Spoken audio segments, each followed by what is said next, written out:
Bonjour Monseigneur. Bonjour Philippine. Merci de nous accueillir à la Maison des évêques de France à Paris. Il y a un an tout juste, le 5 octobre, la CIAZ, la commission indépendante sur les abus sexuels dans l'Église, présidée par Jean-Marc Sauvé, rendait son rapport. Un rapport rude et sévère, pour reprendre vos termes à l'époque, qui a provoqué votre honte et votre effroi. Puis un mois après, il y a eu l'Assemblée des évêques français à Lourdes et l'annonce d'un certain nombre de mesures, on va en parler. Et puis surtout la reconnaissance de la responsabilité des évêques dans ces drames et leur mauvaise conduite. Mais certains peuvent avoir l'impression qu'ensuite, ça devient beaucoup plus flou et qu'on ne sait plus très bien où est-ce qu'on en est. Je cite le père Patrick Goujon, jésuite lui-même victime d'abus, qui dit « Après la reconnaissance par les évêques à Lourdes de leurs responsabilités, nous sommes entrés dans un temps très gris, difficile à vivre pour les victimes et les chrétiens en général. » Qu'est-ce que vous dites à ceux qui ont éprouvé ou qui éprouvent cette difficulté à vivre ce temps incertain ?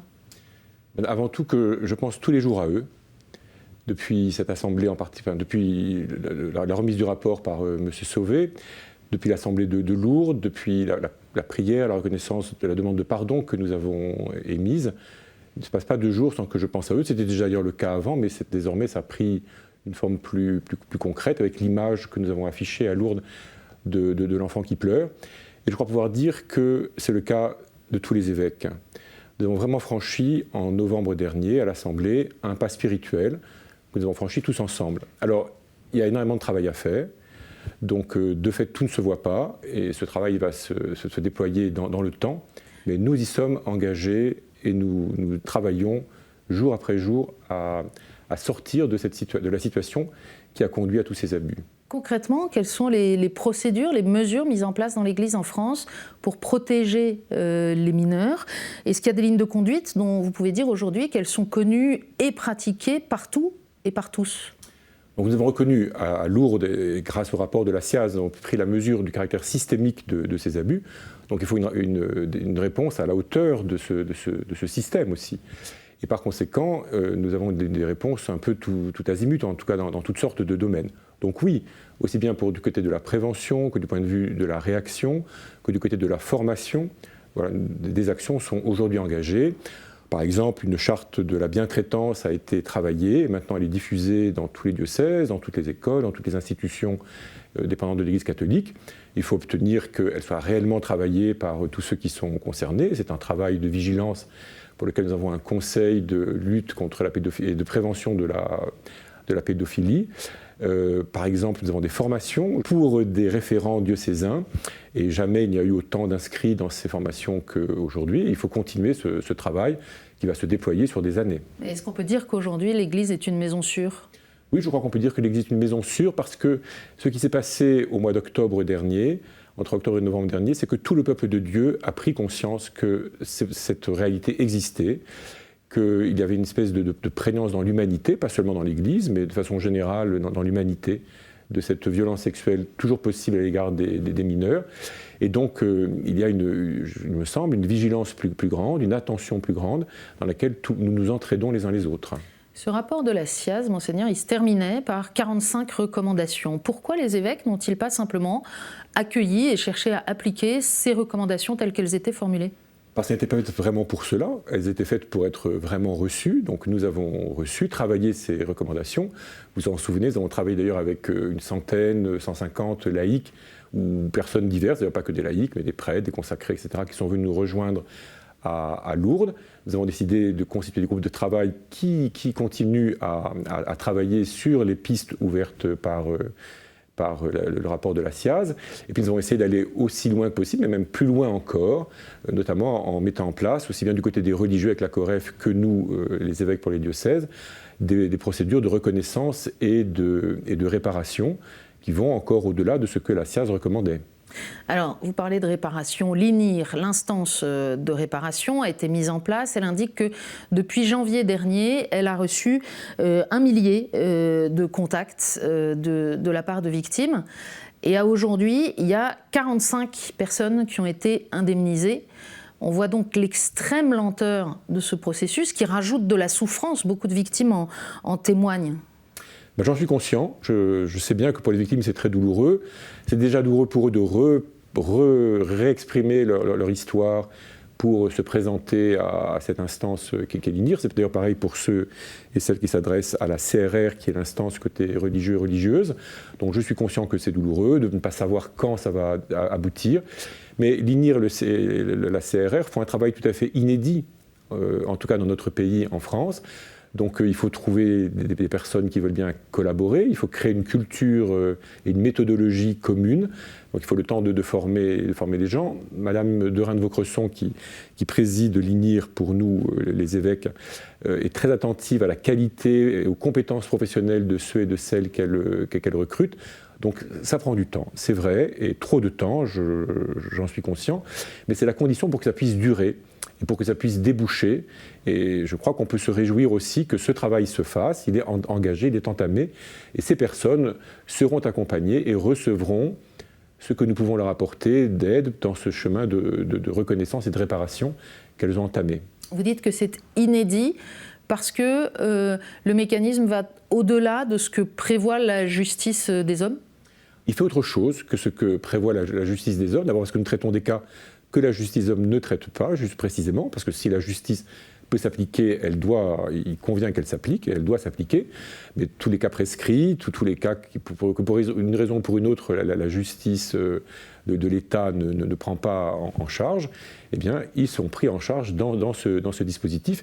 Et c'est d'ailleurs quelque chose d'assez nouveau, qu'une instance privée, en quelque sorte, comme l'Église catholique, organise dans un État donné un processus de réparation comme celui-là. Et c'est d'ailleurs observé d'assez près par le ministère de la Justice.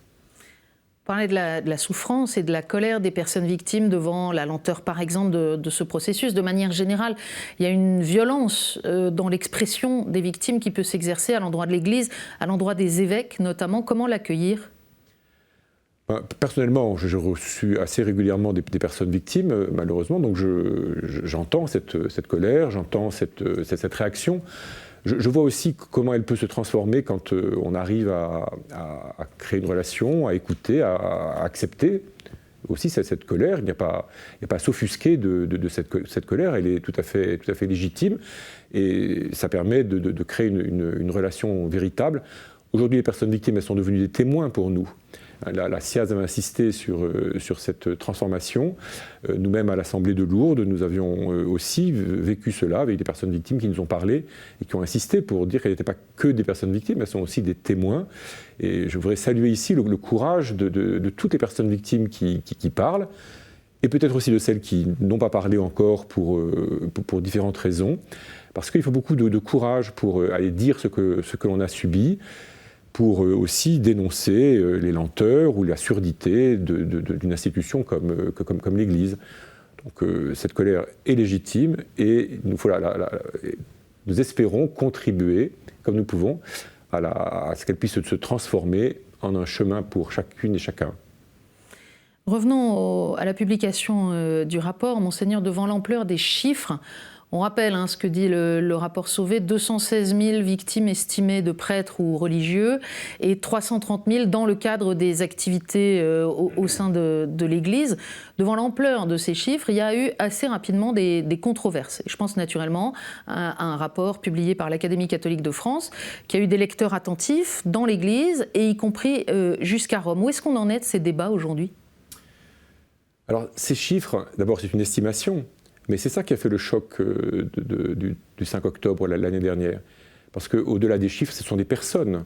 Pensez qu'il y a des centaines de milliers de personnes. Alors après, qu'elles soient 200 000, 116 000, on est dans des ordres de grandeur insupportables, de toute façon.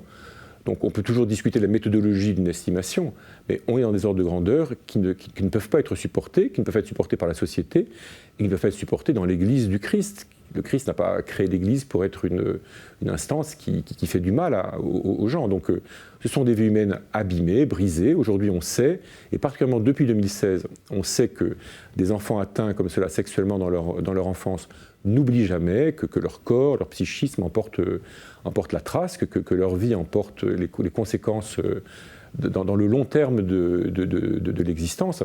Voilà, donc il ne s'agit pas d'abord d'une querelle de chiffres, il s'agit d'abord de personnes. Voilà.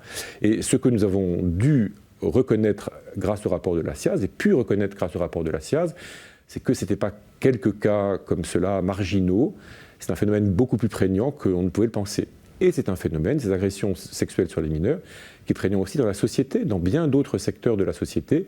Les travaux de la CIVIS, la commission mise en place par le gouvernement à l'imitation un peu de la SIAZ, SIAZ que d'ailleurs nous, évêques, nous avions voulu dans un processus de lumière et de vérité que nous voulions faire. Donc cette CIVIS que le gouvernement a mise en place donne malheureusement des chiffres sur l'inceste qui sont cohérents avec ce que l'estimation commandée par la SIAZ avait fait apparaître. Mais alors, je vais poser ma question autrement. Est-ce qu'il y a encore du débat autour du diagnostic et des conclusions de la SIAZ dans l'Église ? Dans l'Église, en tout cas, à l'échelle des évêques, honnêtement, nous ne sommes pas là, enfin, nous ne sommes plus là. Nous n'avons jamais été là, à vrai dire. Parce que ce que nous avons accepté à Lourdes, encore une fois, c'est le poids de ces faits. C'est pour ça que nous avons parlé de responsabilité institutionnelle, de réalité systémique, et personne ne regrette ces mots. Ils sont nécessaires parce qu'ils nous permettent de guérir de ce mal. C'est un mal dont nous voulons guérir. Donc ce n'est pas une question de chiffres. Quant à la réaction de Rome, je peux vous dire que sur toutes les mesures que nous prenons, nous sommes tout à fait soutenus à Rome, en particulier par le pape, chaque fois que j'ai eu l'occasion d'en parler avec lui. Vous parlez de la dimension systémique que le rapport a dévoilée et dont il a permis de prendre conscience. Il y a les ravages de la culture du silence. Comment est-ce qu'on transforme une culture ? Est-ce que votre détermination et celle de quelques-uns avec vous peut suffire à transformer une culture ?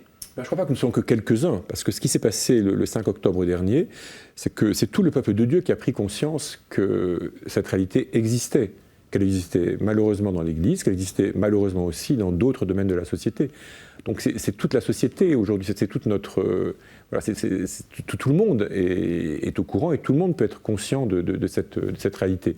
Donc oui, je pense qu'on peut changer, et j'espère que l'on peut changer une culture par une parole plus libre, par une attention plus réaliste, par moins de naïveté, parce qu'on a beaucoup péché par une certaine naïveté, des discours trop faciles, et puis par moins de soucis de protection, de protection de soi, de protection d'institutions.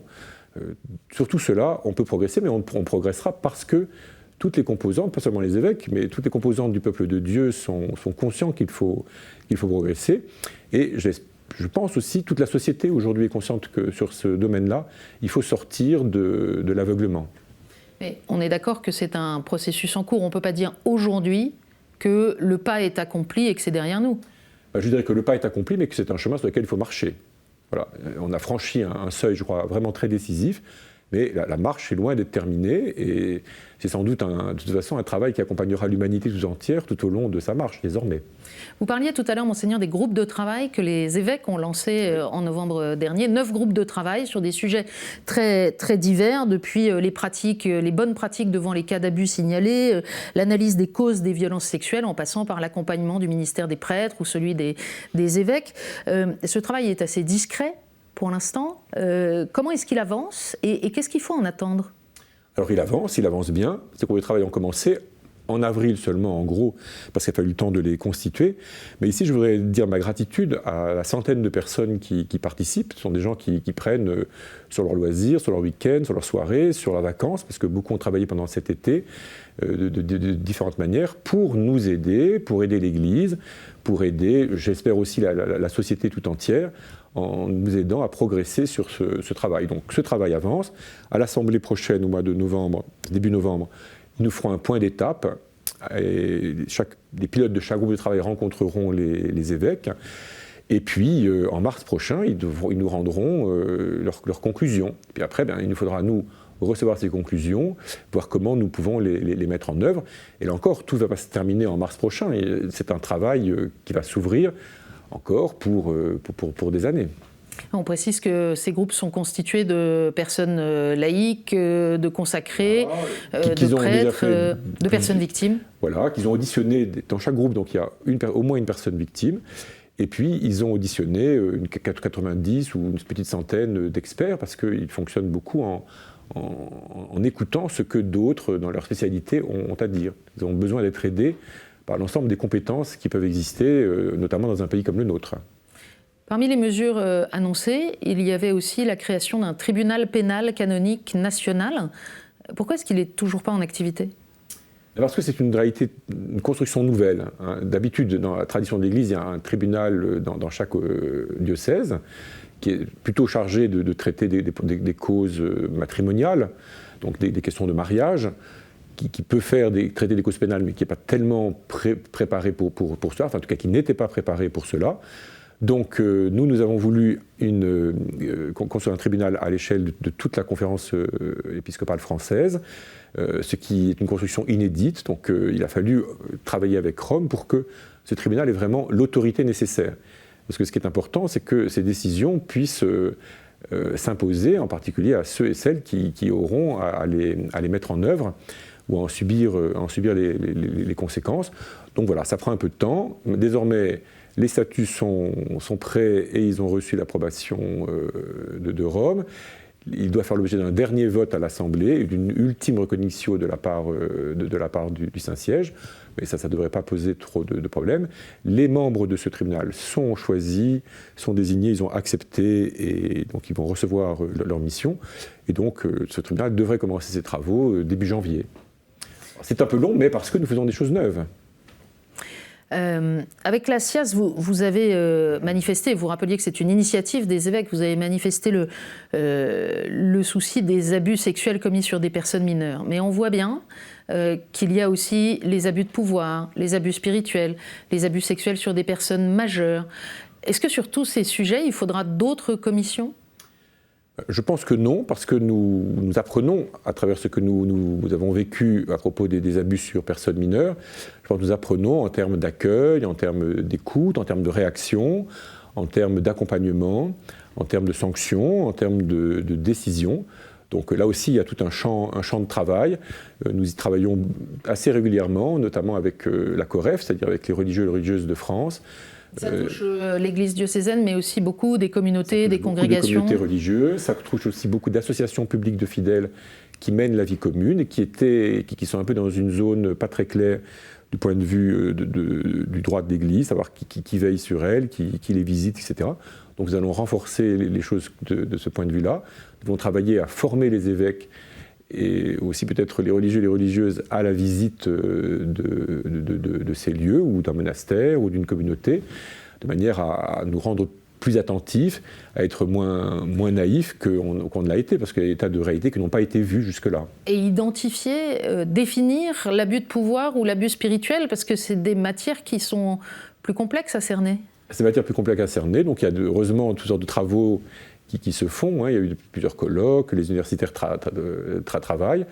Voilà, on progresse dans une culture qui transforme les relations que l'on va avoir. L'enjeu étant que toute relation... En fait, la prise de conscience, c'est que toute relation de pouvoir peut se pervertir. Et là-dessus, il ne faut pas être naïf. Toute relation d'autorité peut devenir une relation de pouvoir et peut se pervertir, éventuellement en devenant une relation d'emprise, éventuellement une relation d'abus sexuel. Donc il y a un travail constant à faire pour être vraiment une autorité de service.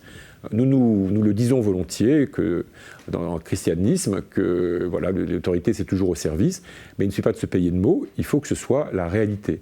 Et ça demande une attention de chacun, mais aussi une attention un peu structurelle de tout le monde pour que nous nous aidions à ce que toutes les relations soient réellement des relations d'autorité de service et non pas, ne se pervertissent pas en relations de pouvoir et d'emprise. Et que les plus fragiles soient protégés. Monseigneur, je voudrais que vous nous disiez un mot au sujet des prêtres. Il y a ceux qui souffrent de se voir l'objet du soupçon de façon récurrente. Il y a aussi ceux qui semblent ne pas bien entendre les conseils de prudence ou ne pas bien comprendre encore la portée de ces drames, de ces vies brisées. Personnellement, les prêtres que je rencontre, alors peut-être que j'ai de la chance dans ceux que je rencontre, mais les prêtres que je rencontre me manifestent toujours de la gratitude pour le travail qui est fait. Parce que c'est un travail de vérité et d'une façon de libération pour le corps sacerdotal. Donc être capable de reconnaître ce mal et de le désigner avec clarté, savoir qu'il y a des procédures claires pour réagir, devenir conscient que la relation pastorale doit faire l'objet d'une certaine vigilance. honnêtement, la plupart des prêtres que je rencontre, les prêtres que je rencontre sont reconnaissants sur ce travail. Alors après, la vie des prêtres est loin d'être simple aujourd'hui. Ils ne sont pas assez nombreux pour un travail qui est conséquent. De fait, nous sommes dans une période de transformation de la vie de nos diocèses et un peu de transformation de la vie de notre Église en France, où on avait beaucoup de prêtres, il faut vivre avec moins. Donc ça a des côtés douloureux. Certains sont vraiment fatigués, parce qu'on continue dans un certain système pastoral sans arriver à savoir exactement où on doit aller. C'est un travail général.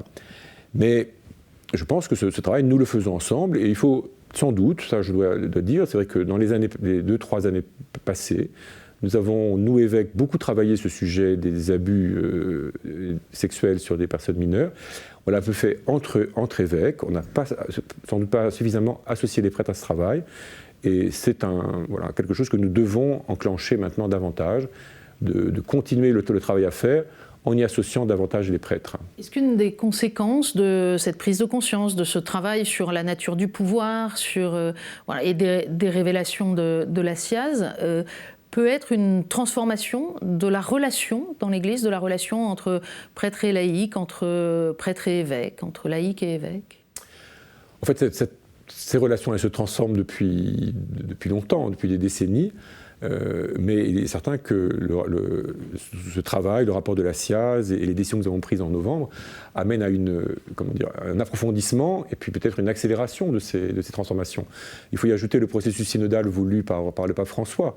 Donc de toutes sortes de côtés, dans l'Église, nous sentons bien que ces relations, il nous faut les transformer, non pas pour qu'elles deviennent autre chose, mais pour qu'elles aboutissent à une plus grande vérité, comme je le disais tout à l'heure, qu'elles soient vraiment des relations de service. Encore une fois, ce n'est pas des questions de mots, ça ne doit pas être simplement des discours, il faut apprendre à le faire. Voilà, il me semble que c'est un travail qui est largement engagé, mais qui reçoit une lumière peut-être très, très sombre de tout ce que nous avons découvert avec le rapport de la SIAZ, parce qu'on voit que l'abus est toujours possible, mais c'est une lumière aussi qui nous indique un chemin de progrès possible.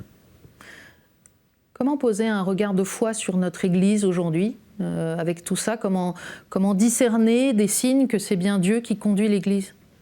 Alors, pour ma part, depuis longtemps, depuis quelques années en tout cas, je dis que ce travail cette mise à jour de tous ces abus, de tous ces crimes, c'est un don de la miséricorde de Dieu. Parce que la miséricorde de Dieu, elle consiste toujours à révéler le péché pour qu'on puisse s'en convertir, qu'on puisse en repentir et qu'on puisse peut-être en être guéri, en tout cas en sortir. Ensuite, les personnes victimes que nous avons appris à écouter, dont nous avons essayé d'entendre le cri, dont nous continuons à essayer d'entendre le cri, elles sont aussi une figure du Christ pour nous, du Christ souffrant, du Christ douloureux. Elles nous disent quelque chose du Seigneur, et nous avons certainement à être attentifs à cet aspect-là aussi du chemin du Christ. Et c'est par la prise en compte des souffrances du Christ que peut surgir la résurrection. Donc il faut que l'Église est sur un chemin de transformation dans lequel les personnes victimes celles en tout cas qui veulent bien parler avec nous, sont des aides, des lumières. Elles nous indiquent, elles portent une exigence à travers lesquelles nous entendons une exigence de Dieu lui-même qui attend de nous cette transformation, cette conversion. Et de ce point de vue-là, c'est un travail de purification qui donne de l'espoir, de l'espérance même, pour tout ce que nous avons à vivre. Merci, Monseigneur, de nous avoir accordé ce temps. Merci à vous et merci à tous ceux et toutes celles qui nous écoutent. Et on suivra évidemment les travaux des évêques à Lourdes en novembre prochain. Merci à tous.